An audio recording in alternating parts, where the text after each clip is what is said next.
All right, let's dive right in. Today, we're breaking down the latest earnings report from onsemi, a company that's right in the middle of everything. We're talking AI, we're talking electric vehicles, and their numbers, well, they tell a really interesting story, one that might seem a little contradictory at first glance. Okay, so check this out. On one hand, they beat their profit targets. The earnings per share, or EPS, came in higher than expected. Awesome, right?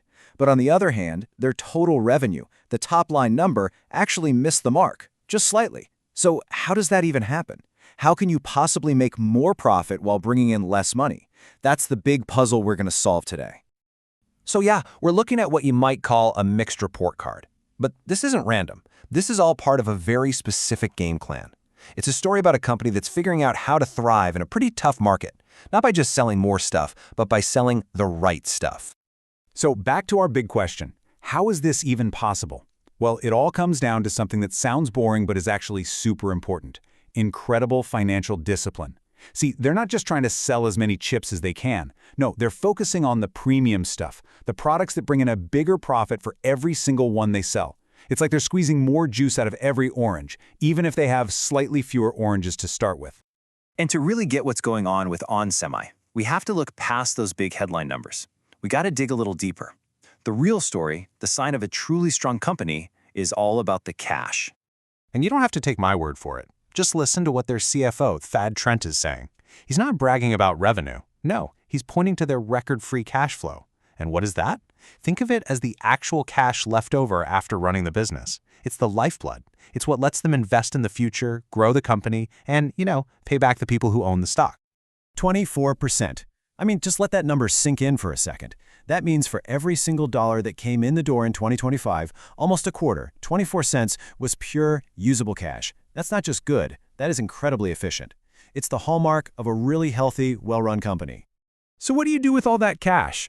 Well, they took $1.4 billion of it and gave it right back to shareholders by buying back their own stock. And that's a huge deal. It's management basically saying, we think our company is a great investment and we're putting our money where our mouth is. It's a massive vote of confidence. And get this, they're just getting started. They just announced a new program to buy back another $6 billion worth of shares. That is a gigantic commitment. It's them bubbling down, telling the world that they believe in their strategy and their ability to keep pumping out cash for the long haul. Okay, so this whole financial discipline thing, it's not just about looking good on paper. It's the solid foundation they're building on. And what are they building? Well, they're aiming their firepower at three of the absolute hottest areas in tech right now: AI, automotive, and industrial tech. Let's start with the big one, AI. I mean, it's everywhere, right? The demand is just off the charts. And in this new gold rush, onsemi is one of the companies selling the essential picks and shovels. We're talking over $250 million in revenue from AI data centers last year alone, and they're saying that's just the beginning. That growth is about to hit the accelerator.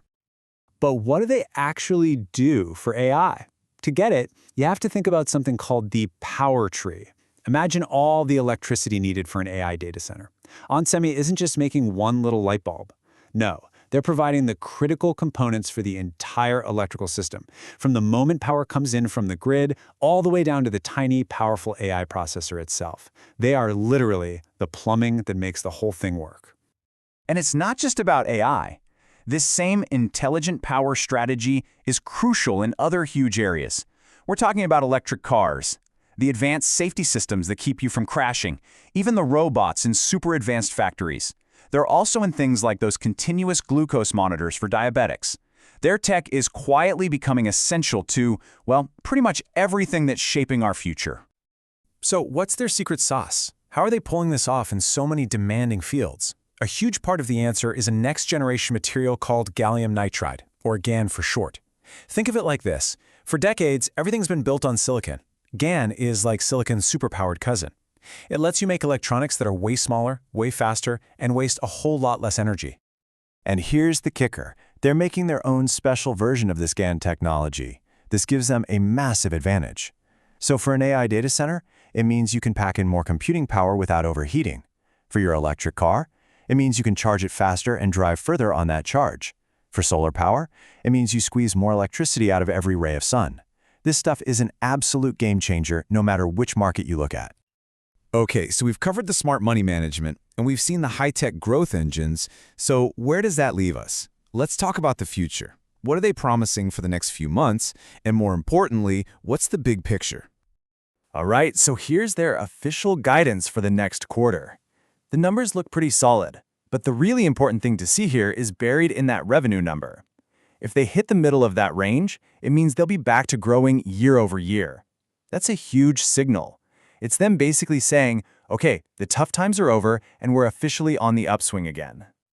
So that's the short-term view, and it's definitely encouraging. It feels like they're turning a corner. But honestly, what they're planning for the long term, that's what's really jaw-dropping. It's not just a small step up. It's like they're pointing at a huge mountain and saying, we're going to climb that. Just look at these numbers. Seriously, they're aiming for a gross margin of 53%. That's a massive jump from where they are now. An operating margin of 40%, that's more than doubling their current profitability. And they want to keep that amazing free cash flow we talked about in that super elite 25 to 30% range. This isn't just a small tweak. This is a complete transformation. They're trying to become an absolute powerhouse of profitability. So that's the whole story. You've got the rock-solid financial discipline. You've got a laser-focused strategy aimed right at the biggest trends on the planet, AI and EVs. And you've got this secret weapon, their GaN technology. The roadmap is there, the ambition is off the charts. The only question left is, can they pull it off? Can they execute this grand plan? I'd love to know what you think. Is this the recipe for success that will turn them into that powerhouse they're aiming to be?